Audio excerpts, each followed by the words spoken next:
वागतो, शिस्तीने जगतो आणि यातली शिस्त घरी येऊन राहतो, याला सहल कसं म्हणावं?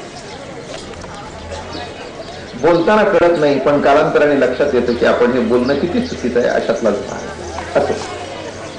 तेव्हा काहीही जरी म्हटलं तरी वारीची वारी.